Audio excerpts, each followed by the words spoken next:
매크로부터 기업까지 장렬하게 브리핑 해드립니다. 장렬한 브리핑. 안녕하세요. 안녕하세요. 4월 22일 월요일 오후 1시 30분경에 지금 녹화를 시작하고 있습니다. 지난주에 좀 미국 마지막에 네네. 미국장에서 반도체 쪽으로 쇼크가 좀 그러게. 크게 나왔어요. 큰 폭에 대폭락이 났더라고요. 몇 개 종목이. 네. 한국도 그런 영향을 받고 있죠. 네, 삼성전자, 시장은 그래도 하이닉스. 조금 선방해주고는 있는데 반도체 관련주들이 굉장히 또 크게 빠지고 있습니다. 네. 오늘 장은 뭐 한마디로 반도체 다운이고 기업 밸류 업이에요. 이 기업 밸류 업 소식이 없었으면 많이 났을 텐데 네, 그래서 그나마 플러스 영역에서 놀고 있습니다. 그러면 이제 매크로부터 좀 짚어볼까요? 네네. 이스라엘 이란 전쟁도 일어났었고 네. 막판에 많이 흔들렸죠. 특히 금요일 날 보시면은 아마 코스피가 3% 넘게 그러니까 3% 정도 빠지다가 결국 1.4, 1.5% 하락으로 마감했잖아요. 네. 그만큼 지정학 리스크가 가장 크게 부각됐던 겁니다. 근데 아이러니하게도 지정학 리스크가 크게 부산됐는데 결국 소강으로 가다 보니까는 네. 일회성으로 현재로서는 잠시 소강 이렇게 된 것 같아요. 그래서 가장 큰 것이 지정학 리스크였고 이스라엘이 이란을 다시 쳤고 하지만 확전은 근본적으로 원하는 것 같지 않고 뭐 여러 집단이 네. 뭐 미국도 포함해서 이란도 그렇고 일파만파 될 뻔했던 이스라엘 이란 작전은 잠깐 멈추게 되면서 그나마 다행이다. 예, 그렇게 볼 수 있고요. 네, 사실 지난주에는 지정학적 리스크로 한 주를 꽉 채웠었는데 맞습니다. 이번 주에는 줄어들었다? 네, 라고 리스크는 볼수 지정학 있을까요? 리스크는 줄었는데 환율도 약간 안정이 될 것 같은데 네. 1,400을 거의 갔나? 터치하고 터쳐내놨네. 찍먹했죠. 찍먹했어요. 환율이 1,400원 계속 트라이 할 수 있는데 이거는 그 금리, 미국의 금리하고도 연관이 되고 지정학적 리스크도 콤비네이션 돼서 환율이 영향을 미치다 보니까 네. 지정학적 리스크가 다운돼서 환율이 내려가고 이제 정부 당국의 구두 개입 이런 것도 그렇고 한미일 환율에 대해서 어떤 그 공조하겠다. 네, 그러니까 구두 개입. 맞아요. 그러니까 우리나라 정부가 혼자 하는 게 아니고 네. 일본도 엔화가 많이 따라 대비했을 때 너무 지나치게 엔저가 되고 있잖아요. 그쵸. 뭐 금리 인상에서도 불구하고 그것을 미국이 어느 정도 인정해 주는 게 중요해요. 그러니까 미국이 그래 너네 너무 많이 단기적으로 영어로 depreciation 평가 절하됐네. 네. 그건 좀 문제가 있다. 네, 이렇게 되는 거니까 구두 개입이라든지 그런 거를 용인하는 게 됐죠. 그래서 한미일 환율에 대한 인식이 표면적으로 인식이 같이 됐다는 측면에서 네. 근데 오늘은 엔저는 계속 되더라고요. 달러 대비 한국의 원화가 우리가 뭐 먼저 금리를 내릴 수도 있다고 했지만은 네. 실질적으로 그렇게 되면 진짜 원화가 약세가 많이 되잖아요. 근데 일단은 1,400을 나중에 또 칠지는 모르지만은 제시도 할지는 모르지만 현재로서는 약간 수그러졌죠. 따라서 이스라엘 이란 확전 그러니까 환율 여러 가지 그 개입과 네. 공감대 형성으로 잠시 멈춤 이렇게 되다 보니까 매크로의 세 가지 중에서 한 가지 말씀 안 드린 거 빼놓고는 네. 일단 이번 주는 지난주보다 더 좋은 거예요. 일단은 지난주보다는 좋을 것이다. 근데 하나는 안 남았죠. 금리 인하. 금리 인하. 미국이 금리를 인하를 한 번이냐 두 번이냐 아니면 진짜 혹시 금리 인상이냐 하는 건데 금리 인상은 없을 것 같아요. 왜냐하면 금리 인상을 하면은 미국도 약한 고리가 있어서 상업용 부동산뿐이 아니고 그럼 우리나라도 그냥 PF 이슈가 되는데 네. 금리를 인상할 정도가 되면은 미국은 또 정부 부채도 있고 그것도 만만치가 않아서 인상을 못 할 것 같아요. 네네. 근데 하긴 하는데 한참 미뤄서 할 수도 있다는 그런 우려가 주가에 지금 녹아져 들어가는데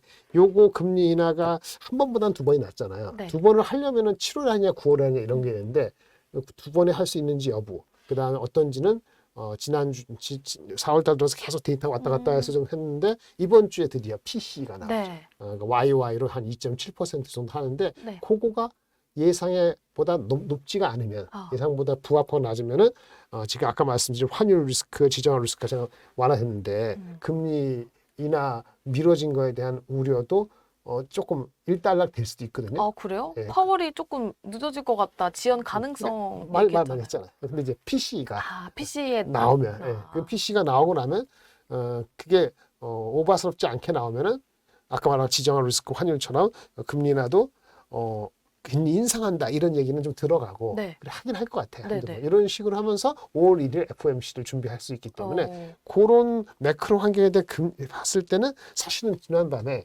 엔비디아만 그 난리를 뽀개지 않았으면 장은 생각보다 더 세게 나갈 수도 있었을 텐데 엔비디아 발로 반도체나 이런 것들이 어쨌든 엔비디아가 정당하게 빠졌는가 안 빠졌는가 그건 둘째 치고 어쨌든 우리나라 시총보다 더 큰 게 엔비디아인데 네. 그게 10% 빠져갖고 고점 대비 20% 빠지다 보니까 한국의 대표주도 뭐 특별히 실적이 나쁘거나 뭐 이슈가 없음에도 불구하고 네. 이거를 줄이게 되는 어. 상황이 돼서 오늘은 아직은 매크로 중에서 금리 인하에 대한 컨선이 아직 해결이 안 된 상태이기 때문에 네. 그거랑 엔비디아 이런 컨선이 있다는 말씀을 드릴 수 있겠습니다. 알겠습니다. 이번 주에 본격적으로 실적 시즌 네네. 돌입을 하잖아요. 네네. 일단 지난주부터 볼까요? 그 지난주 발표된 게 벌써 초를 쳤죠.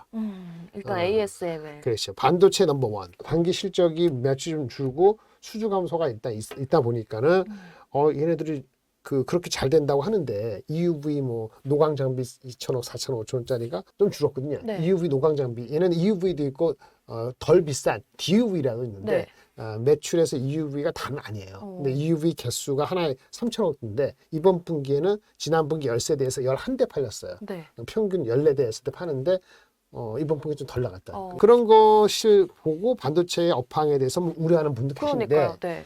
근데 제가 봤을 때는 1월 말 대비 작년 4분기 나오고 네. 지금 4월 달에 실적 발표할 때까지 주가 많이 갔어요. 많이 가긴 했죠. 그다음 PER이 한 35배 정도, 30배 후배였거든요. 네. 이게 빠져서 30배 초반인가 왔다 갔다 해요. 근데 사실 보면 결국은 엔비디아 ASML이고 TSMC라는 거는 주가가 좀 많이 갔어요. 아. 엔비디아가 10% 빠졌거든요. 네. 그래서 지금 30배 약간 간다. 네네. 29배. 그러니까 뭐 그럴 수도 있잖아요. 35배 되고. 그쵸.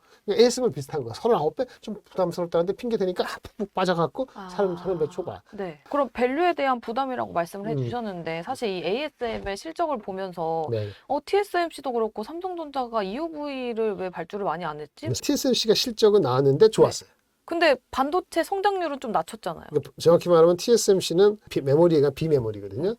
근데 얘네 매출에 대한 전망은 그대로예요.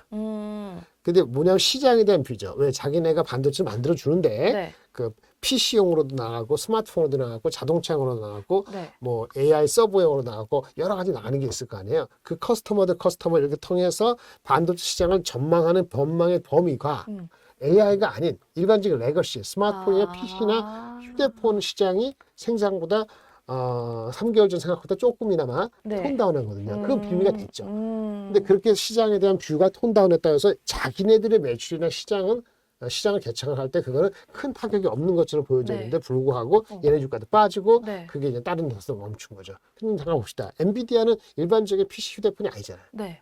TSMC가 얘기한 AI 수요는 여전히 스트롱하다 얘기했거든요. 네네. 그럼 TSMC 실적을 가지고 엔비디아한테 연결시키는 건 사실 그렇죠. 원래 무리죠. AI 쪽으로 얘기한 게 아니니까 이 그렇죠. 성장률이 조금 떨어졌다라는 맞아요. 거에 대해서. 그런데 불구하고 금요일 날 주가 빠졌는데 많이 빠졌는데 네. 시가총액이 빠져서 2,500조면은 우리나라 시가총액 코스피보다 더 빠져요. 네, 엔비디아.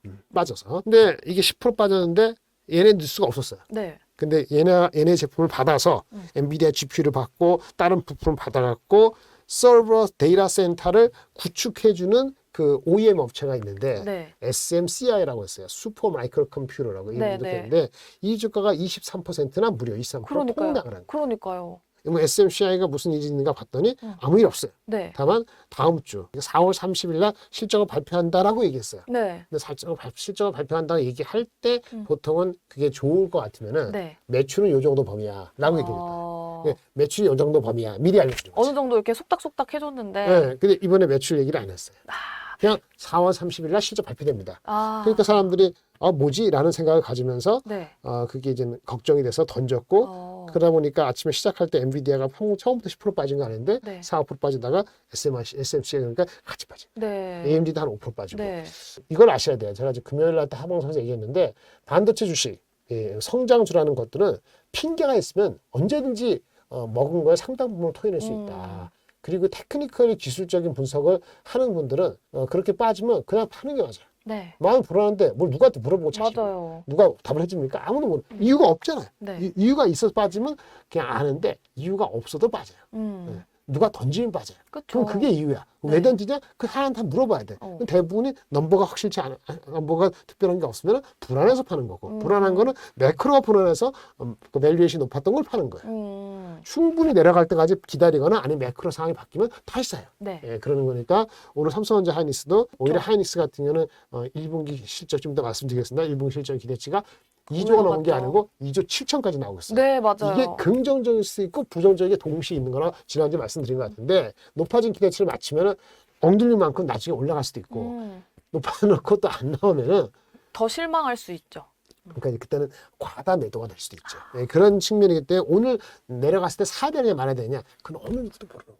비중의 문제다.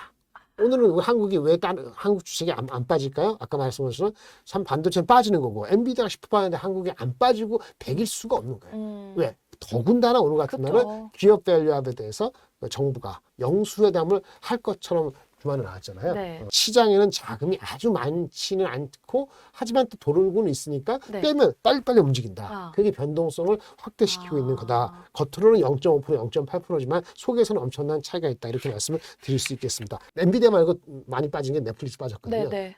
넷플릭스 이제 얘기 안 한다 그랬잖아요. 그냥 안 하는 이유가 회사 측에서는 강변하죠. 더 중요한 지표들을 봐라. 캐시플로우라든지 뭐 어쩌고저쩌고 보는데 나중에 알고 보니까 얘네들은 발표를 안 할 뿐이지 계속 잘 나가고 그 넘버가 이렇게 발표돼서 나중에 확 올라갈 수도 있어요. 오. 근데 문제는 발표하다 안 한다고 하니까 불안감이 앞서는 거죠. 깨름직한 거죠. 안 좋아서 안 하는 거 아니야? 이런 생각이 똑같은 드니까. 거야. 깨림칙하다는 거. 근데 그게 베리파이 확인될 수 있는 방법이 없다는 거. 네. 그러면 그동안에 어떻게 하느냐? 누지 작전이고. 그 누지 작전의 변동성에서 다른 거 살 만한 옵션이 있으면 이걸 일단은 50 있으면 좀 줄이겠죠. 아, 그런 비록 작업들이 있을 수 있는 거죠. 알겠습니다. 그게 순응하는 거죠. 알겠습니다. 그럼 이거 하나만 조금 네. 더.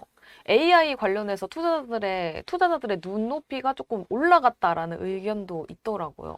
올라갔으니까 주가 올라가지. 네. 그래서 이제는 더 이상 더 많은 투자를 하려면 네. 새로운 소식이 더 나와줘야 그렇죠. 된다. 원래 그 도파민도 그렇고 이상한 거 맞는 분들도 마찬가지죠. 한 번 맞으면 계속 맞아야 된다. 그러니까 GPT도 딱 써봤는데 초반에 뭐 재밌어. 처음에는 괜찮은 것 같아. 처음에 1,000만 원 들다가 전세값 들고 전세값 하다가 강남 아파트값 들고 네. 망하고 계속 높은 걸 요구한다 이거지. 근데 어느 순간 계속 높으면 이 거품이라고 얘기하기는 애매한 의미예요. 반도체가 AI를 떠나서 AI가 거품이라고 얘기를 하면 넘버가 꺾여야 되는데 네. 거품이라고 얘기를 할 만한 증거는 없어요. 근데 아까 말한 것처럼 나중에 발견될 수도 있어요. 근데 일단은 밸류가 아주 싸진 않은 영역에 들어갔기 때문에 네. 일단 떨어놓고 본다. 이렇게 보시는 게 좋을 것 같습니다. 알겠습니다. 어쨌든 슈퍼 마이크로 컴퓨터 4월 30일에 실적 발표 어떻게 되는지 이 부분이 굉장히 중요할 것 같습니다. 네, 또 이제 1분기 미국 IT 기업들의 실적 발표도 앞두고 있는데요. 여기서 봐야 되는 포인트 어떤 것들이 있을까요? 네, 실적은 이제 내일 저녁에 테슬라가 나오는데요. 테슬라는 기대치가 많이 낮죠. 많이 낮아서 의외의 서프라이즈가 나왔으면 관련되는 분한테 좋겠어요. 근데 네. 일단 테슬라는 작년 동기 대비했을 때 무려 40%나 빠질 것 같습니다. EPS 기준으로. 네. 그리고 수요일인가 수요일 아마 메타가 발표되는 것 같은데 네. 메타는 24일이 메타 맞습니다. 맞아요. 메타는 한 2배 정도 올라간다니까 메타 실적이 잘 나오고 코멘트도 잘 나왔으면 좋겠어요. 그다음에 알파벳 구글인데 그다음에 마이크로소프트가 나오는데 이 알파벳과 마이크로소프트는 거대 언어 모델 네. 포함해서 AI 관련된 진짜 코멘트가 나오길 바라는 거지요. 이것이 이번 주에 가장 핵심이 되는 거고요. 어쨌든 S&P 500가 지금 19.9배니까 아까 말씀드린 것처럼 과거 평균 5년에 19.1배보다 약간 높거든요. 19.9가 아니고 19.1배 되면 한 4% 더 빠져야 돼요. 네. 그래서 그런지 5천 깨지니까 골만삭스도 큰 회사니까 골만삭스 리서치가 있고 무슨 여러 가지 부서가 있는데 트레이딩하는 트레이딩 데스크라는 데서 자기네가 또 예측을 하나 봐요. 아니 시장에 영향을 주기 위해서. 네. 근데 4,880을 건드리게 되면은 물량이 대거 나올 수 있다. 그러니까 그게 아. 버텨야 된다는 식으로 이렇게 약간 겁을 준 거죠. 네. 또 이런 얘기도 있어요. 미국에서는 과거에 작년 8월, 10월인가 그 당시에 국채 수익률이 5% 가까이 갔을 때 네. 장이 한 10% 빠졌거든요. 네. 이게 아직 5% 아니죠? 네, 아니에요. 10년물 가지고 한 4.6 되니까 이게 만약에 5%까지 간다고 가정해서 10% 빠진다 가정하면은 네. 지금 빠졌는데 아직 더 빠지면 4,700대까지 주저앉을 수 있다. 이런 예측을 하는 데가 있어요. 네. 그래서 조금 더 빠지면은 그 시점에 이번 실적 나올 때 실적이 부합 이상하면은 저점 매수가 또 들어올 수도 있지 않을까 네네. 생각을 하고 있습니다. 지금 월가 강세론자 톱니는 미국 증시 굉장히 긍정적이다라고 네, 나는 보고는 관심 있더라고요. 없고요. 아 그래요? 제이킴한테 물어보세요. 저도 제이킴 따라갈래요. 저 원래 옛날에 외국계 증권사 있을 때 이름이 네. JAY, 제이킴이었어요. 알겠습니다. 네. 제이킴의 브리핑 이어 나가보도록 하겠습니다. 우리가 ASML이 지난주에 실적 발표됐지 않습니까? 글로벌 반도체 넘버 1이 ASML이고요. 네. 2등이 어플라이 머티리얼즈인데 3등이 램 리서치예요. 네. 24일? 일본의 도쿄 일렉트론하고 비슷한 규모인데 네. 24일입니다. 램 리서치는 낸드에 또 연관이 많이 돼요. 낸드 관련된 장비에 대해서 많이 되기 때문에 네. 휘각 장비 요거 좀 봐야 되고 어쨌든 25일 날 많이 나오니까 하이닉스 나오고 인텔 나오니까 네, 하이닉스는 25일. 25일인가? 그러면 하이닉스 아침에 발표되고 밤에 인텔 나오고 뭐 이렇게 많이 나오니까 와. 그다 금요일까지도 정신 없습니다. 25일 이번 주 목요일부터 금요일까지가 굉장히 맞습니다. 변동성이 강하겠네요. 네. 알겠습니다. 또 우리나라 25일에 SK 하이닉스 1분기 실적 발표 있습니다. 오전 네. 9시에 나와요. 맞아요. 이게 지금 실적이 오늘 아침에도 보니까 2조 7천억을 부른 데가 있고요. 지난주에는 2조 6천억까지 봤기 때문에 2조가 안 나온다고 볼 수는 없죠, 이제. 그렇죠. 이 가장 큰 것이 저번에 말씀은 디램 가격이나 엔드 가격이나 내려갈 때도 예측 못하지만 올라갈 때도 올라가는 속도를 각도를 이렇게만 잡으면은 기존에 있는 재고 평가 손실 환히 달라지고 많이 달라져요. 어썸션이 가정이. 그래서 이게 막판에 이렇게 이게 안전되는 게 왔다 갔다 하니까 예측이 맞추기 어려운데 네. 일단 2조를 훌쩍 넘는 실적에 대한 기대치를 맞춰주는 게 필요합니다. 이 맞춰주면은 아마 2분기 숫자는 3조 후반대 4조도 나올지도 모르겠어요. 네. 예, 그러면 밸류가 안 비싸죠. 물론 주가 많이 가서 18만 원대에서는 부담이 많이 있다고 사람들이 얘기했고 고점에 19만 원 갔기 때문에 네.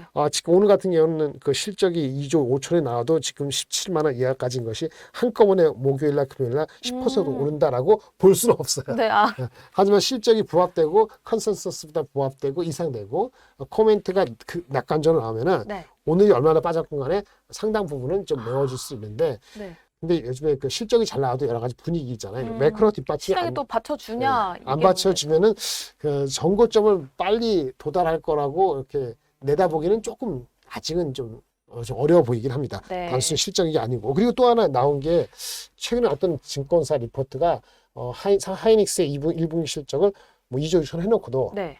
심지어 2분기는 4조를 넘는 4조 2천억. 맞아요. 엄청난 거잖아요. 네. 근데 내용을 보면 말이죠. 뒤에 뭐라고 적어놨냐면 하반기부터는 삼성이 하이닉스 넘버 원인데 HBM에서 네. 누구겠어요? 경쟁하면 하이닉스라고 마이크론하고 삼성하고 있죠. 네. 경쟁자들이 많이 들어와서 경쟁이 심화돼서 우리 HBM도 가격이 좀 내려갈 수 있다는 식으로 얘기를 했어요. 서로 가격 경쟁하다. 예. 그리고 뭐 주가 자체도 높아진 것도 부담되고 해서 하이닉스를 좋게 코멘트 했음에도 불구하고 1분기 실적에 대한 기대치를 놓으면 실질적인 내용은 조심해야 하는 내용이에요. 그러니까요. 그게 금요일에 나왔거든요. 실적은 좋게 예상은 했으나 그래도 HBM 가격이 떨어질 수 있으니까 조심해라. 근데 마침 또 금요일 날 우리 장 끝나고 삼성전자에 관한 기사가 나왔어요. 삼성전자가 HBM3인데 그 8단이 있고 12단이 있는데 네. 동시에 지금 퀄리피케이션을 맞아요. 받고 있는데 삼성의 내심 12단에서는 하이닉스보다 나을 수도 있다는 것을 자꾸 비치는 것 같아요. 콜도 될 것이고 네. 그런 것들도 이 기사 그 애널리스트 모 증권 애널리스트하고 연결을 시켜보면은 넘버는 피크는 될 건데 계속 올라갈 수 있는데 네. 이젠 경쟁이 붙으면은 네. 이젠 더할 나위 없이 계속 좋다기보다는 자꾸 신경 쓰이 생길 수 있다는 식으로 얘기를 했기 때문에 제가 말씀드리는 게 실적이 잘 나온다고만 해서 그것 때문에 주가가 정고점 바로 갈지는 그거는 의문이다 이거죠. 그러겠네요. 앞으로 포트 전략은 어떻게 세워봐야 될지도 네. 봐야 될 텐데 네. 어떻게 좀 뷰가 바뀌었나요? 최근에는 반도체 비중을 크게 늘리자 이쪽으로 네. 많이 조금 기울어졌었는데 바뀌었고요. 네. 지난주 금요일날 사실은 다른 방송에서도 주말에 제 채널에서 내가 코멘트 했는데요. 코스피의 전망은 밑에는 일주일 전에 네. 제가 2,560을 얘기했거든요. 딱 정확히 exactly 일주 전에 아침에 2,560까지 내려갈 수 있다라고 얘기를 했었어요. 맞아요. 근데 금요일날 2,560이 내려갔었죠. 네. 다행히 올라갔어요.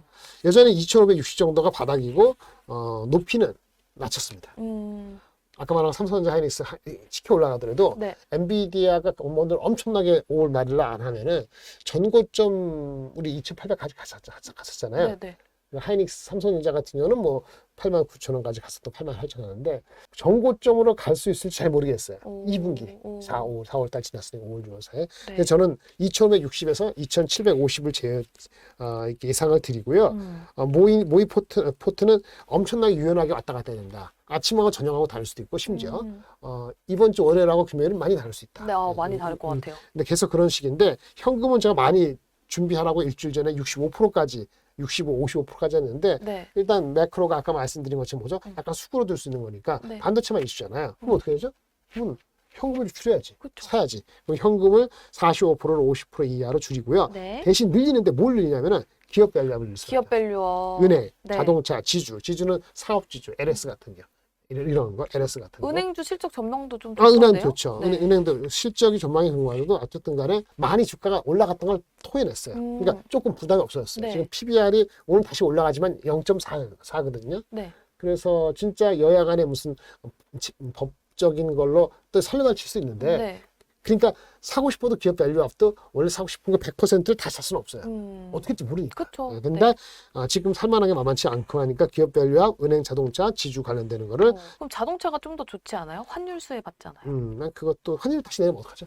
아, 내려갈 수도 있으니까. 모르지. 그러니까 뭐든지 할 때는 자기 어썸프션을 갖고 있어야 돼요. 제가 2분기 할 때는 2분기 내 4, 5, 6월 나에 어떻게 할지 반반 치킨, 그다음에 환율을 1380 정도 70은 되는데 1320까지는 안 가고 1400은 안 가고 1400 되면은 기업 밸류업도 좋은 것보다는 외국인이 주춤할 것이고 이런 건 복합적으로 해야 돼. 자기가 어썸션이 있어야 돼요. 네. 1400은 넘어가지 않고 1300, 4, 50 밑으로 빨리 안 내려온다는 가정하에서 그나마 은행 자동차 기업 밸류업을 넣는 거고요. 네. AI는 늘리지 않겠습니다. AI는 15% 반도체 전력, 특히 전력 같은 경우는 또 쫓아가지 않았으면 좋겠어요. 삼성하이닉스는 한반도체 이게 완전히 안 되면 전력 많이 왔거든요. 네. 싸다 그러는데 다른 거 안 싼가요? 다른 거 다 싸요. 그러니까 이거는 반도체 전력 묶어서 AI 통칭했는데 흐름에서는 삼성전자나 하이닉스가 안정화되지 않으면은 다른 어떤 스몰 캡이나 전력 관련되는 것도 단기적으로 쉽지 않다. 장기적으로 좋아요. 계속 전기가 부족하다는 게 계속 나올 거니까. 근데 어느 순간에 들어갈 것인지 얼마만큼 그거는 약간 기술적인 분석이 필요한데 한국을 찰 때는 반도체 삼성자이닉스가 지금은 안정화되는 게 먼저다. 네. 그거는 이번 주 말에서 다음 주 사이에 결정된다. 그때까지는 기업 밸류업보다 우선에 놓을 수는 없다. 25, 15. 인플레가 고인플레 갈 수 있잖아요. 네. 인플레 방어하는 건 뭐죠? 실적이 잘 나오면 되고, 아니면 인플레 그 자체적으로 방어적인 게 있어요. 그런 건 뭐 원자재, 조선, 화장품 원자재. 이런 건데 오늘은 뭐 또 글로벌 텍스 프리가 딴 얘기인데 하한가 하한가 갔어요. 들어가? 네. 프랑스에서 있는 자회사? 봤어요? 네. 프랑스에 사업을 하는데 얘네가 그 라이선스를 프랑스 정부로 받나 보더라고요. 근데 네. 애널리스트 리포트도 한 이번 달 초에 나왔었거든요. 그거 기대감이 올림픽도 있고 맞아요. 파리 프랑스 기대감이 굉장히 높았죠. 100억 좀 넘게 기대되는 것 같아요. 네. 매출 올해. 얘네 매출이 한 1,700, 1,500. 그러니까 매출 원래 토탈에서 한 7, 8%에 해당되는 거예요. 현재에서. 네. 네. 더 큰 걸 기대했을지도 모르죠. 뭐 그렇게 따지면 우리는 계산지가 10% 빠져? 이게 아니거든요. 네. 그동안 오른 것도 있으니까. 그래서 오늘 한까지 와서 안타깝긴 합니다만 하여튼 전반적으로는 화장품 넘버가 수출 실적이 나왔죠. 오늘도 네. 10일, 20일 나왔잖아요. 맞아요. 그런 거 봤을 때는 그런 게 인플레 방어할 수 있는 능력인 거죠. 인플레로 그 네거티브 되는 거를 가격이나 브랜드로 팔 수 있는 그걸 보여주면 상쇄되는 거잖아요. 그런 측면에서 기업 밸류업 25%, AI 반도체 15%, 전력은 조심하고 인플레는 원자재, 조선, 화장품도 15%. 이렇게 하면은 55%예요. 현금은 45%. 이걸 또 이렇게 오늘 다 하라는 건 아니고 전체적으로 제가 보통 일주일에 한 번 하니까 네. 2분기 전체적으로 봤을 때 네. 매주 업데이트 때 이 정도로 접근하시면 좋지 않겠나 생각합니다. 알겠습니다. 지난주 월요일에도 우리 제이킴께서 조이킴 아니에요, 조이킴. 제이킴 조이 아니고요. 제이킴님께서 이번 주 SK 하이닉스 실적 발표 전까지는 조금 보수적인 네. 의견을 제시하겠다라고 말씀을 해주셨는데 그건 그대로 유지 네, 맞습니다. 맞죠? 네, 맞습니다. 네, 알겠습니다.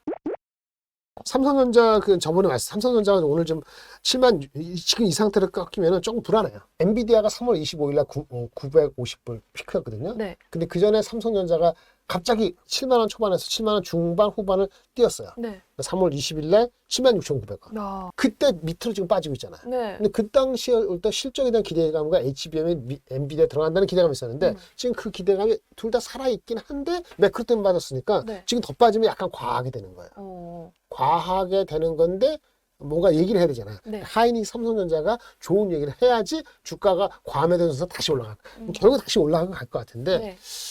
좀 안타깝죠. 스스로 못한 건 없는데 그러니까요. 아직까지. 네. 그래서 기술적으로는 약간 미스가 됐어요. 삼성전자도 그 뭐였지? 슈퍼마이크로 컴퓨터? 네. 그 실적 발표 그날이 하이닉 앞뒤로 삼성전자 조금- 실적 발표돼요. 그럼 그때가 좀 30일 날. 분기점이 될 수 있겠네요. 그 전에 하이닉스 있죠. 네. 목요일 날. 네. 그러니까 하이닉스가 먼저 히트를 줘야죠. 힌트를 받고 목요일 날. 확인하려고 하는지 안 하는지 시장의 분위기를 또 눈치를 그렇지. 봐야 되고 네. 그다음에 삼성전자 실적 발표까지도 네. 하이닉스하고 인텔이 목요일 날 나오고 네. 그다음 금요일 날 PC 나오고 네. 그리고 월요일 날 하루 지나고 화요일 날 슈퍼마이크로하고 삼성이 나오기 때문에 네. 이 흐름상에서 급하게 갈 건 없고 어. 그런 게 있긴 있었어. 이렇게 되면 좋을 수도 있다. 근데 설레발을 먼저 칠 것이냐 네. 어디까지 빠지면 너무하다고 볼 것이냐 네. 7만 5천 원이냐 6천 원이냐 거기에 다 달려. 알겠습니다. 예. 지금 오늘이 4월 22일인데 삼성전자 현재 75,500원, 600원 왔다 갔다 하고 있습니다. 그럼 우리 제이킴님께서 모의 포트를 작성을 해 주셨을 때 이번에 밸류업 관련된 네. 쪽을 비중을 조금 상향시켰잖아요. 그렇죠. 네. 그럼 관련 종목들 그러면 KB 금융지주 네. 사람마다 다른데 하나가 낫다는 분이 KB가 있는데 아니면 둘 다 묶어도 괜찮고 그다음에 현대차 네. 기아는 많이 얘기했으니까 네. 현대차 정도를 접근해 보시는 것도 전체적으로는 균형을 맞추는 데 도움이 되지 않을까 싶습니다. 알겠습니다. 지금 포트 내에서 기업 밸류 관련해서 15%에서 25%로 비중을 늘리셨는데 그 중에서도 KB금융지주 그리고 현대차 이야기까지 들어봤습니다. 오늘 굉장히 장렬하게 달려온 것 같아요. 네, 그런가요? 그 우리 딱 녹화하기 전에는 오늘 점심 먹고 와서 조금 졸린데 이랬는데 네. 하면서 다 깨버렸습니다. 그래서 다행이네요. 또 이렇게 네. 장렬하게 해주셨으니까 저희는 또 다음 주에 더 장렬하게 돌아오도록 하겠습니다. 장렬한 브리핑. 다음 주에 만나요. 안녕.